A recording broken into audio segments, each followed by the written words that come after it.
un día más a poder compartir este estudio de la palabra del Señor. Recuerden que estamos en esta serie Reyes y Tronos. Estos capítulos nos cuentan las historias de cómo actuaron los reyes en su relación con Dios, de la misma forma que nosotros hoy actuamos en nuestra relación con Dios. Y el deseo cuando estamos haciendo este estudio bíblico es entender qué errores debemos nosotros evitar que ellos cometieron y qué mandamientos o principios encontramos en estos versículos que ha pasado el tiempo, pero siguen siendo efectivos en nuestra vida. Así que acompáñame a estudiar el capítulo 13 y vamos a cerrar nuestros ojos y vamos a orar. Señor, te agradecemos en este día. Gracias, Señor, porque podemos compartir de tu palabra y podemos profundizar en este capítulo. Háblanos a través de cada uno de estos versículos y ayúdanos, Señor, a entender tu palabra. Usa mi vida para compartir de tu palabra en este momento como un instrumento. Como un instrumento, Señor, para simplemente ser un canal en el cual tú puedas hablar a cada persona que esté escuchando ahí detrás de una pantalla. Pido esto en tu nombre, Jesús. Amén. El obediente menos obediente. Recuerden qué es esto. El obediente menos obediente. Estamos hablando acerca de dos cosas muy importantes, o dos, diríamos, subdivisiones del párrafo de todo este capítulo, y que va desde el versículo 1 al versículo 10.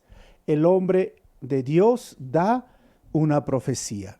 Y a medida que yo voy pasando las diapositivas, salen los títulos de cada división. Del versículo 11 al 34, vamos a ver, el hombre de Dios desobedece y enfrenta las consecuencias.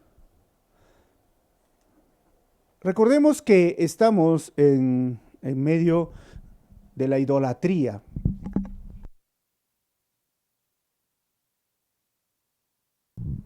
Entonces, recuerden que estamos viendo que Jeroboam levantó estos becerros, y tengo un mapa del reino dividido, en el cual nosotros podemos ver en una flecha Jerusalén, la parte del sur, Judá, y en el cual a su costado está Roboam. ¿Ok? Entonces, tenemos también Betel, ya vendría a ser esta parte amarilla con Israel, y en la parte de Israel, en el norte, está Dan. Y paralelo al amarillo, a este territorio, Israel, está Jeroboam.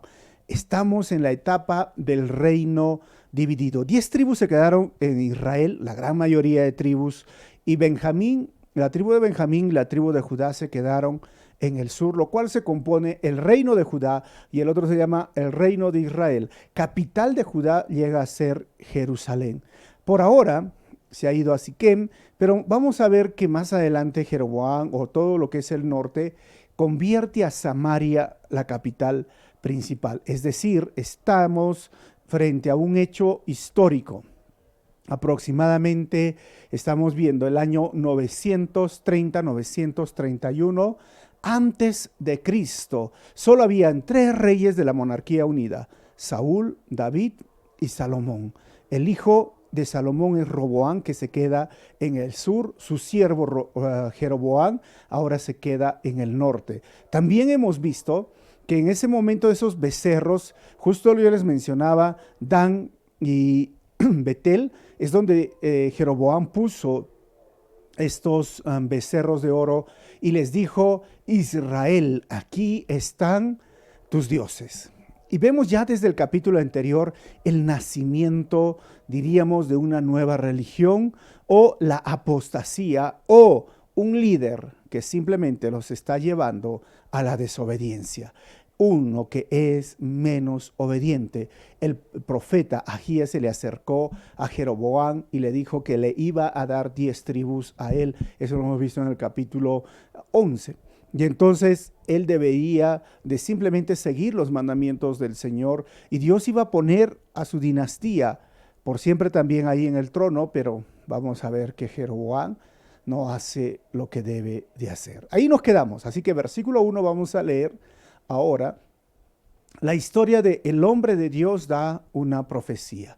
Ahí está Jeroboam, versículo 1 dice, y sucedió que un hombre de Dios fue desde Judá hasta Betel, en obediencia a la palabra del Señor. Cuando Jeroboam de pie junto al altar se disponía a quemar incienso. Una imagen, por ejemplo, ahí ven el becerro, ahí está Jeroboam y ahí está el hombre de Dios. Versículo 2, el hombre de Dios en obediencia a la palabra del Señor gritó, altar, altar, así dice el Señor. En la familia de David nacerá un hijo llamado Josías, el cual sacrificará sobre ti a estos sacerdotes de altares paganos que aquí queman incienso. Sobre ti se quemarán huesos humanos. O sea, sobre ese altar se iban a quemar huesos humanos. ¿Cuándo sucedió el cumplimiento de esta profecía? 340 años después. Vamos a leer Segunda de Reyes, capítulo 23, versículo 14 al 15. Josías hizo pedazo las piedras sagradas y las imágenes de la diosa Aserá, que estaba ahí en Israel, y llenó con huesos humanos los lugares donde se había erigido. Derribó también el altar de Betel y el santuario pagano construidos por Jeroboam, hijo de Nabat, que hizo pecar a Israel, y además quemó el santuario pagano hasta convertirlo en cenizas y le prendió fuego a la imagen de Aserá. Así que cuando miramos estos versículos y miramos cómo el profeta da una palabra de Dios, una profecía de que la descendencia, alguien de la casa de David se iba a levantar, Jeroboam no sabía el cuándo. Pero también Jeroboam no sabía si creer o no creer, si era verdad o no era verdad. Este profeta fue desde Judá, hemos visto desde el sur, tuvo que caminar mucho y justo llegó el momento donde él estaba haciendo este sacrificio. Así que el versículo 3 nos dice lo siguiente: aquel mismo día, el hombre de Dios ofreció una señal. Esa es la señal que el Señor les da. El altar será derribado y las cenizas se esparcirán. Cuarto, al oír la sentencia que el hombre de Dios pronunciaba contra el altar de Betel, el rey extendió el brazo desde el altar y dijo, agárrenlo. Pero el brazo que había extendido contra el hombre se le paralizó, de modo que no podía contraerlo. En ese momento, el altar, versículo 5, se vino abajo y las cenizas se esparcieron, según la señal que en obediencia a la palabra del Señor les había dado el hombre de Dios. Si pueden ver esa imagen, justo el rey está extendiendo la mano y el profeta dice que se va a derrumbar ese altar y se derrumba y esa mano se queda ahí paralizada. Entonces vemos dos evidencias claras de que lo que estaba diciendo el profeta era verdad. ¿Cuál es la primera? Que el altar iba a ser derribado, que ya hemos visto. Y la segunda, la mano se le queda paralizada al rey y no puede hacer más. Él no creía que era verdad, pero ahora puede ver que es verdad.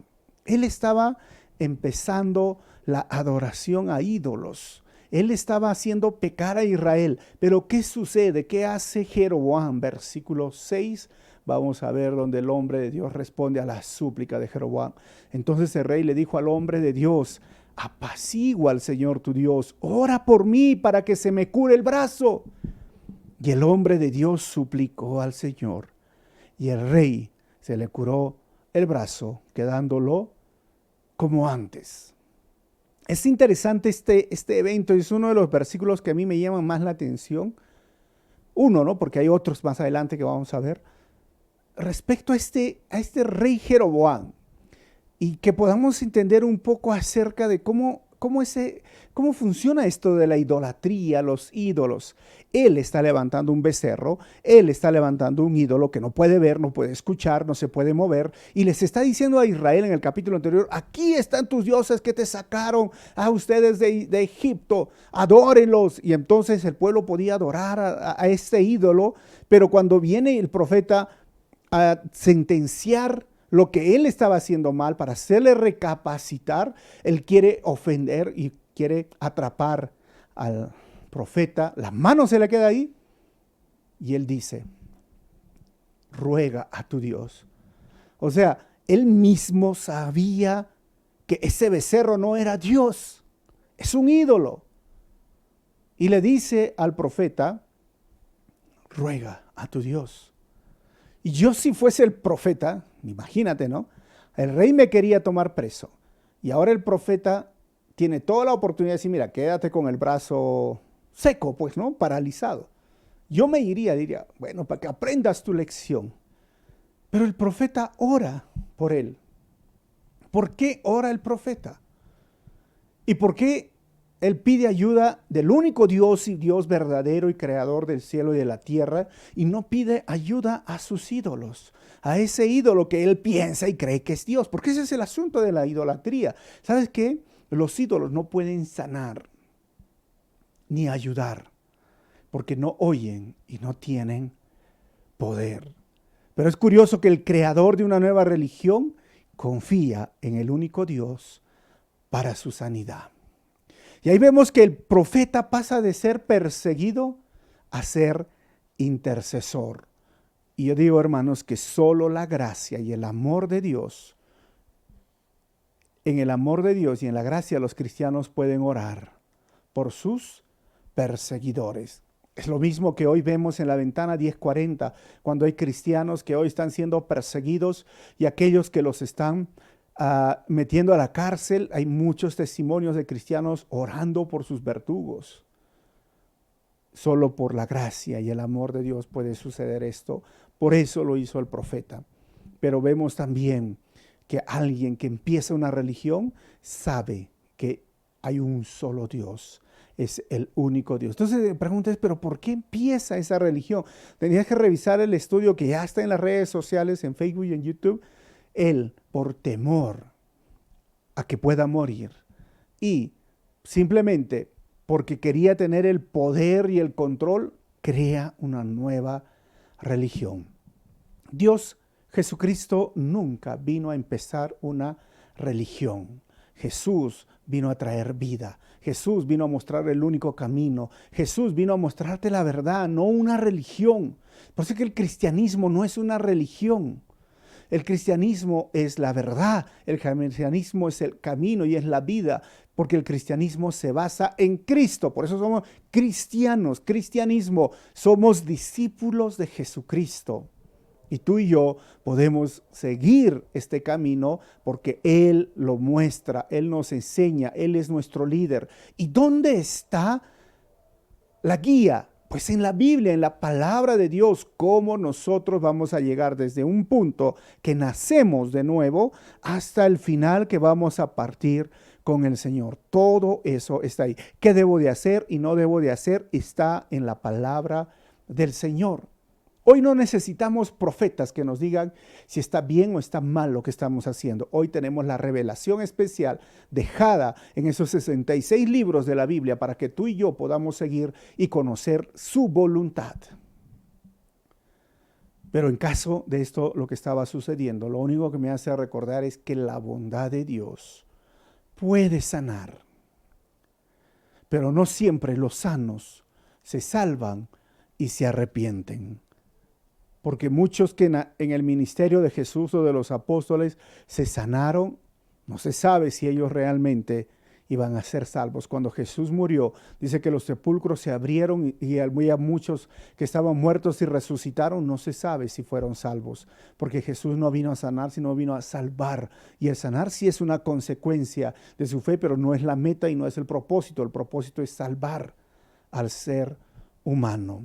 Así que el versículo 7 Después de esto que le pide sanidad y luego dice, luego el rey le dijo al hombre de Dios, ven a casa conmigo y come algo. Además quiero hacerte un regalo. Así que versículo 8 dice, pero el hombre de Dios le respondió al rey, aunque usted me diera la mitad de sus posesiones, no iría a su casa. Aquí no comeré pan ni beberé agua. 9. Porque así como me lo ordenó el Señor, me dijo, no comas pan, ni bebas agua, ni regreses por el mismo camino. Versículo 10. De modo que tomó un camino diferente al que había tomado para ir a Betel. Así que el profeta rechaza a Jeroboam su oferta. Y rechaza obviamente porque Dios ya le había dado esa orden y le dijo, no comas y no bebas en ese lugar, en ese país que se está volviendo idólatra. Dios tenía un mensaje, Dios tenía un propósito y Dios tenía unas órdenes específicas para ese profeta. Vamos a ver la segunda parte, versículo 11. El hombre de Dios desobedece y enfrenta las consecuencias. Del 11 al 19, el hombre de Dios es invitado con engaños por un profeta anciano. 11 dice, en ese tiempo vivía en Betel cierto profeta anciano. Sus hijos fueron a contarle todo lo que el hombre de Dios había hecho allí aquel día y lo que le había dicho al rey. 12, su padre les preguntó, ¿por dónde se fue? Sus hijos le indicaron el camino que había tomado el hombre de Dios que había llegado de Judá. 13, y el padre les ordenó, aparéjeme un asno para que lo monte. Cuando el asno estuvo listo, el profeta anciano lo montó. 14, y se fue tras el hombre de Dios y lo encontró sentado debajo de una encina y le preguntó, ¿eres tú el hombre de Dios que vino de Judá? Sí, lo soy, respondió. 15, entonces el profeta le dijo, ven a comer a mi casa. Y le empieza a decir, ven a comer a mi casa. Y ahí está con su burrito este hombre. 16. No puedo volver contigo ni acompañarte, respondió el hombre de Dios. Tampoco puedo comer pan ni beber agua contigo en este lugar. 17. Pues el Señor me ha dado esta orden. No comas pan, ni bebas agua allí, ni regreses por el mismo camino. Y miren lo que le dice el anciano, versículo 18. El anciano replicó, también yo soy profeta, como tú. Y un ángel, obedeciendo a la palabra del Señor, me dijo, llévalo a tu casa para que coma pan y beba agua. Y así lo engañó. Es curiosa esta historia, amigos, hermanos que están viendo, porque el profeta tenía órdenes específicas. ¿Y quién es este profeta? La verdad es que no se sabe, no dice su nombre, tampoco del profeta anciano, pero se supone que en Betel, como todo era el pueblo de Israel, o sea, el Reino Unido, bueno, Dios tenía sus profetas. Y este profeta apareció ahí, estaba en la línea, en el borde, en Betel, y entonces lo encuentra el profeta y lo engaña. ¿Realmente habrá sido verdad que un ángel se le apareció? Básicamente no lo sabemos, el texto no lo dice, el escritor no lo dice. Pero si hubiera sido un ángel que realmente sí le dijo, yo no creo que sea un ángel tampoco de parte de Dios, porque Dios no se puede contradecir. Pero obviamente en la historia de las religiones o las sectas que se han formado, es curioso que muchos de estos movimientos empezaron con las apariciones de ángeles. Por ejemplo, Joseph Smith, se le apareció un ángel. Elena White, se le apareció un ángel. A Mahoma, de los musulmanes, se le apareció un ángel, y a algunos maestros de fe y prosperidad se les ha aparecido ángel, hasta el mismo Jesús, y han empezado a tergiversar y distorsionar la palabra de Dios. Y han creado nuevas sectas o movimientos que ya no son cristianos. Miren lo que dice 2 Corintios. Vamos a leer, Pablo nos advierte de esto, capítulo 11, versículo 14 al 15, y dice, y no es de extrañar, ya que Satanás mismo se disfraza de ángel de luz. Por eso no es de sorprenderse que a sus servidores se disfracen de servidores de la justicia. Su fin corresponderá con lo que merecen sus acciones. O sea, Satanás se disfraza de un ángel de luz, claro, porque él es un ángel, pero no es un ángel que está con Dios, es un ángel caído. Es un ángel caído y sabe que a los seres humanos les encanta a veces este tipo de experiencias. Se me apareció un ángel. ¿Y qué te dijo? Y hablan cosas que a veces van en contra de la doctrina, van en contra de la verdad bíblica, van en contra de todo aquello que nosotros vemos que el Señor dejó en la revelación especial. Por eso Pablo más adelante a los Gálatas le decía, si un ángel del cielo baja y les predica otro evangelio, el tal sea anatema. Y algunos dirán, pero es que es un ángel. Sí, pues que sea un ángel, es lo de menos. Si es que ese ángel dice algo en contra de Jesús, en contra del camino del Señor, en contra de la palabra, tú tienes todo el derecho de no creer ni obedecer. Este profeta debió de haber escuchado por su propia cuenta si realmente era Dios. Pero vamos a ver qué sucedió. Versículo 19. Y el hombre de Dios volvió con él, miren, y comió y bebió en su casa. Pregunto, ¿por qué fue el hombre de Dios con el profeta mentiroso? Mentiroso, ¿no? Miren, yo diría, primero, ese profeta era mayor, dice que era más anciano. Entonces, bueno, no creo que mienta una persona de edad. Segundo, también era profeta, así que había un poco de empatía, ¿no? Si eres profeta, sí, yo también soy profeta. Bueno, tuvo una experiencia con un ángel. Yo dije, oye, a mí nunca se me ha presentado un ángel, hermanos, ni Jesucristo. Entonces, al otro se le presentó, tuvo una experiencia. Cuarto, dijo que Dios le habló. Y ahí cuidadito con aquellos que dicen, Dios me habló y me dijo. Uf, Dios mío.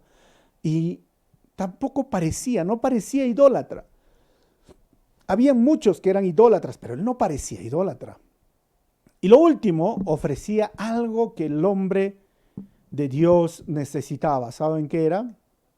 Comida y bebida. Entonces, fíjate muy bien en todo ese proceso.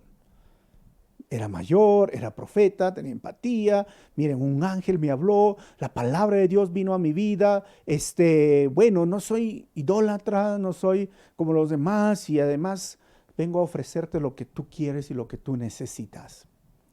En medio de todo esto, cuando miro estos versículos, lo único que me hace ver es que hoy hay tantos líderes e iglesias que se dicen tener revelaciones especiales, como les dije, ángeles, como les dije, no parecen que son, como dice Pablo, servidores de la injusticia y que tienen mejor, no sé, diríamos, equipos que otros para transmitir, andan con sus corbatas y sus anillos de oro. Yo no tengo nada, ni reloj, hermano, y ellos tienen diente de oro y que brilla su diente de oro, pero en el fondo no son siervos del Dios Altísimo. No están enseñando la palabra de Dios como debe de ser. Están tergiversando la palabra de Dios.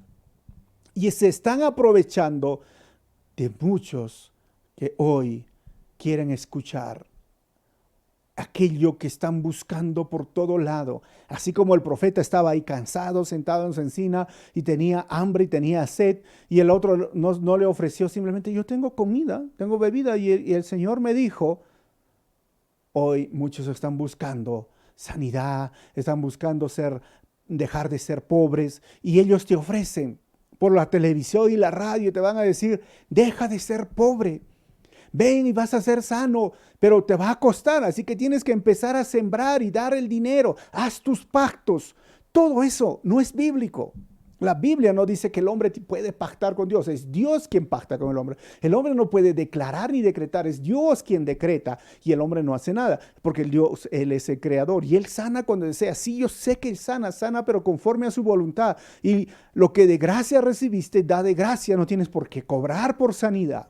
No tienes por qué hacerlo. Y no tienes por qué cobrar ni por la salvación. Es triste encontrar testimonios de personas que dijeron, hice un pacto porque me dijo que dé mis $50 o $100 para que mi hijo se sane, porque está metido en el alcoholismo y yo quiero que se sane. ¿Dónde dice en la Biblia que tú tienes que hacer un pacto o de fe o un pacto de dólares para que tú puedas recibir o tu hijo pueda recibir sanidad o salvación? Están tergiversando la escritura, como este profeta mayor engañó a este profeta. Por eso digo, que las mentiras más peligrosas son las medias verdades. Escúchame bien, las mentiras más peligrosas son las medias verdades. Era el deber del hombre de Dios recibir una orden directa de Dios y esperar en Dios, y no ceder a la tentación. Él debió escuchar, y realmente si eres tú Dios quien está hablando, yo voy a escucharte a ti. No a alguien que diga, es que me dijo, o es que me apareció, o es que tuve una revelación. ¿Y sabes qué? Hermano, hermana, que estás escuchando, es tu deber escudriñar las escrituras para ver si es verdad o no es verdad lo que te están diciendo. Y aún lo que yo te estoy diciendo. Es tu deber. Porque miren, han salido por ahí muchas personas diciendo, Dios me reveló, Dios me mostró, Dios me dije, yo estaba en un sueño y el Señor me dijo. Está bien, yo digo, está chévere tu experiencia, pero si contradice a la palabra, no tengo por qué obedecerlo. Escúchame bien, si contradice a la doctrina de la palabra, no tienes por qué escucharlo. Pero si tú no sabes la verdad, difícilmente vas a distinguir la mentira. Si tú no escudriñas la palabra, te vas a dejar engañar por esos falsos maestros, por esa falsa doctrina, por eso aquello que se están simplemente beneficiando de tu dinero, porque no conoces la verdad. Y las medias verdades, las medias verdades son las peores mentiras que podemos encontrar hoy. Vamos a avanzar. Versículo 20 al 22. El hombre de Dios recibe una profecía por el profeta anciano. Dice el 20, mientras estaba sentado a la mesa, la palabra del Señor vino al profeta que lo había hecho volver. 21. Entonces el profeta le anunció al hombre de Dios que había llegado de Judá. Así dice el Señor, has desafiado la palabra del Señor y no has cumplido la orden que el Señor, tu Dios, te dio. 22. Has vuelto para comer pan y beber en el agua en el lugar donde Él te dijo que no lo hicieras. Por lo tanto, no será sepultado tu cuerpo en la tumba de tus antepasados. Miren, es curioso cómo es que este profeta le engaña y al final Dios lo usa. Porque miren, es lo que dijo Jesús. En los postreros tiempos se levantarán falsos cristos y harán milagros y harán muchas cosas y van a engañar aún a los escogidos. Por eso, cuando tú puedas realmente conocer la verdad, te vas a dar cuenta del engaño y la mentira.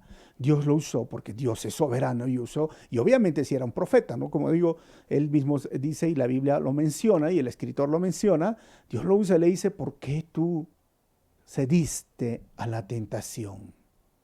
Hermano, por eso yo digo, ahora Dios juzgó con más severidad la desobediencia del hombre de Dios que la desobediencia de Jeroboam. ¿Por qué? Miren, 1 Pedro capítulo 4, versículo 7 dice, porque es tiempo de que el juicio comience por la familia de Dios, y si comienza por nosotros, ¿cuál no será el fin de los que se rebelan contra el evangelio de Dios? Es porque tú y yo tenemos un privilegio de conocer la palabra del Señor y el juicio debe comenzar en nosotros. Porque es fácil juzgar a los de afuera y el juicio debe de comenzar en la iglesia y estamos para juzgar en la iglesia. ¿Y qué estás diciendo? Alguien dirá, estamos para juzgar porque la Biblia dice, ¿quién eres tú para que juzgues? Bueno, eso dice respecto a que si yo estoy cometiendo el mismo error, ¿por qué me atrevería a juzgar a otro? Porque eso es el contexto cuando dice, ¿por qué miras la paja en el ojo de tu hermano y no te miras la viga? Es como que si yo estoy mintiendo y puedo decir, eres un mentiroso. Y es como que yo estoy robando y decir, ¿por qué robas? Ese es eso, porque yo no puedo juzgar aquello que yo mismo estoy haciendo. Pero si yo no lo estoy haciendo, en 1 Corintios Pablo dice en el capítulo 4, a nosotros no nos toca juzgar a los de afuera, sino a los de adentro. Y es más, la iglesia debe juzgar por sus líderes. Y debe estar velando siempre que sus líderes anden de la forma correcta. Y en todas las cartas de Pablo está eso. Sino como hay personas que se han aprendido este versículo de memoria, ¿tú quién eres para juzgar? Piensan que no puedes hablar mal de los que están apareciendo en ese canal que está de moda, que se dice que es cristiano, esas radios que parecen que son cristianas. La verdad es que están tergiversando la palabra del Señor. Y sí, el juicio va a ser severo, empezando desde la casa, desde la iglesia, desde nosotros. Y que el Señor nos guarde y nos halle fieles. Y por eso Pablo decía, yo todos los días me esfuerzo y yo mismo me esfuerzo a mantenerme enseñando en la sana doctrina, a mantenerme estudiando la palabra y no tergiversar su verdad. Versículo 23, dice el texto, cuando el hombre de Dios terminó de comer y beber, el profeta que lo había hecho volver le aparejó un asno. Así que el hombre de Dios ahora es sentenciado y recibe un entierro en Betel. 24. Y el hombre de Dios se puso en camino, pero un león le salió al paso y lo mató, dejándolo tendido en el camino. Sin embargo, el león y el asno se quedaron junto al cuerpo. 25. Al ver el cuerpo tendido y el león cuidando el cuerpo, los que pasaban por el camino llevaron la noticia a la ciudad donde vivía el profeta anciano. Miren, como esta imagen, ahí está el asno o el burro, y se quedó el león y el hombre, y no se lo comió. Miren, los leones eran de forma, diríamos, común en ese tiempo. Recuerden que David se encontró con un león, Sansón se encontró con un león, muchos se encontraron con un león, era normal y en esa época. Así que lo mató, pero no se lo comió. ¿Y qué quiere decir eso? Que realmente era el juicio divino, porque un león iba a comérselo. Y también se lo podía comer al asno, pero no, ahí estaban todos los tres. Y cuando Dios le dijo por medio del otro profeta anciano que no te iban a enterrar en tu tierra, realmente era una ofensa, ¿sabían? El no ser enterrado en su propia tierra era algo muy, muy, muy malo para esa cultura. Deberían de estar en su casa, pero era parte del juicio divino de Dios. Así que el versículo 26 dice, cuando el profeta que lo había hecho volver de su viaje se enteró de eso, dijo, ahí tienen al hombre de Dios que desafió la palabra del Señor. Por eso el Señor lo entregó al león, que lo ha matado y despedazado, como la palabra del Señor se lo había advertido. Qué interesante, ¿no?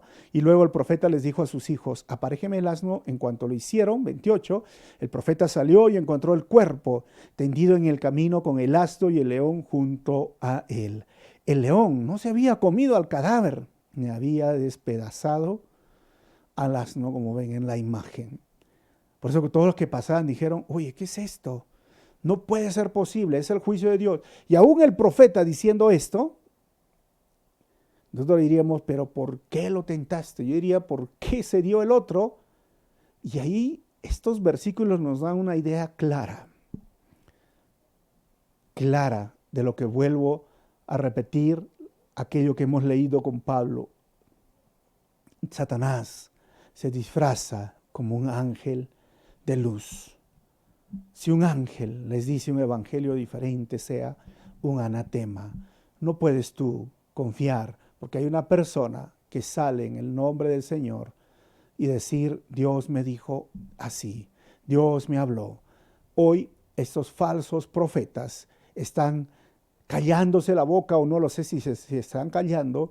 Cuando este virus surgió, ellos decretaron la muerte del coronavirus y lo detuvieron en oración y dijeron, virus, te ordeno en el nombre de Jesús que te detengas. ¿Y sabes qué? Miren, en nuestra nación más o menos de más de 200,000 personas, millones de personas se han contagiado en el mundo. Tenemos miles de pérdidas y el virus sigue creciendo y sigue avanzando. Falsos profetas se van a levantar. Espero que tú puedas entender que está en ti escudriñar las Escrituras. Por eso a nosotros nos encanta estudiar versículo por versículo, capítulo por capítulo, porque así entendemos todo el consejo de Dios. Y conociendo la verdad, no me dejo engañar. Pero si tú no conoces la verdad, fácilmente te dejas engañar. Así que vamos a continuar con el estudio. El versículo 29 dice, entonces el profeta levantó el cadáver del hombre de Dios, lo puso sobre el asno y se lo llevó de vuelta a la ciudad para hacer duelo por él y enterrarlo. 30. Luego lo puso en la tumba de su propiedad e hicieron duelo por él clamando, ¡ay, hermano mío! ¡Ay, hermano mío! 31.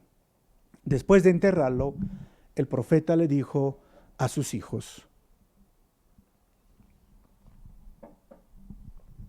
cuando yo muera, entiérreme en la misma tumba donde está enterrado el hombre de Dios, y pongan mis huesos junto a los suyos. Entonces, miren, hermanos, acá se cierra este episodio de este profeta que trajo un juicio de parte de Dios. Dios lo envió y lo comisionó, pero cede a la tentación, comida, bebida, cede al engaño. Y si un profeta cedió al engaño, hermanos, hay que estar atentos al engaño. Por eso nosotros necesitamos, como dice Pablo, andar en el Espíritu. En mi vida se han presentado muchas oportunidades y yo siempre digo, Señor, déjame orar primero, déjame preguntar al Señor. Antes, cuando era más joven, dije, ya, iba por aquí, por allá, pero han pasado los años, me he equivocado. Lo que parecía que era, sí estaba bien, al final resultó que no lo era. Por ser muy emotivo, o por parecer que esas personas o tal situación, oye, yo creo que Dios está actuando, Dios quiere llevarme ahí. Pero ahora aprendí a decir, orar y decirle, Señor, ¿realmente quieres que vaya por ahí? Y sabes que cuando Dios habla, no lo va a hacer una sola vez. Y menos cuando diga, mira, Dios me dijo. ¿Cuántos aún matrimonios están mal porque un hombre vino y dijo, Dios me habló que tú ibas a ser mi pareja, mi esposa? ¿Qué Dios? ¿Por qué Dios no me habla a mí? Deberías de preguntar eso, porque hay personas que dicen, Dios te habló, entonces te hago caso. Tienes que entender que cuando Dios habla por un silbido, por un trueno. Miren, Dios habla por su palabra. Hoy nos habla por su palabra. Así que tengamos mucho cuidado, y ahí Él recibió las consecuencias. Este episodio final, y termino con el versículo 32, donde vemos que el hombre de Dios muere como evidencia de la profecía, y Jeroboam no se arrepiente. Dice el texto, porque ciertamente se cumplirá la sentencia que en obediencia a la palabra del Señor Él pronunció contra el altar de Betel y contra todos los santuarios paganos que están en los montes de las ciudades de Samaria. Entonces el profeta dijo, sí, se va a cumplir, pero no sabía cuándo. 33. Con todo, Jeroboam no cambió su mala conducta, sino que una vez más puso como sacerdotes para los santuarios paganos a toda clase de gente. A cualquiera que deseaba ser sacerdote de esos santuarios, él lo consagraba como tal. ¿Saben cómo se llama eso? Apostasía. Y apostasía es desviarse de la doctrina, desviarse del camino correcto. Y la apostasía comienza de dentro de la iglesia. Primera de Timoteo capítulo 4 versículo 1 dice, ahora bien, el Espíritu Santo nos dice claramente que en los últimos tiempos algunos se apartarán de la fe verdadera, y eso es apostatar, apartarse de la fe verdadera, y seguirán espíritus engañosos y enseñanzas que provienen de demonios. Créame, hoy se está cumpliendo esto. Hoy se está cumpliendo. Vuelvo a repetir, a veces es más fácil escuchar, Dios me habló, Dios me reveló, y que Dios te va a hacer, y no quieren escuchar la palabra del Señor. Hoy personas que están saliendo y están engañando, y yo digo, ¿dónde están esos que estaban antes tan seguros? Hoy no hacen nada, no pueden sanar. ¿Sabes por qué? Porque todo era algo que no estaba dentro de la Biblia. Versículo final, termino. Esa conducta, 34, llevó a la dinastía de Jeroboam a pecar y causó su caída y su desaparición de la faz de la tierra. Un líder que los lleva a idolatrar, a apostatar de la fe, un líder que comienza una nueva religión, un líder que desafía al Dios verdadero, ¿sabes? Al final va a caer, y vamos a ir estudiando poco a poco. Quiero terminar este estudio con 4 conclusiones. Lo primero, los ídolos no pueden ayudar ni hacer milagros porque son un invento del ser humano. Segundo, el peligro de una falsa doctrina es que usan la mitad de una verdad bíblica y otra mitad de sus revelaciones.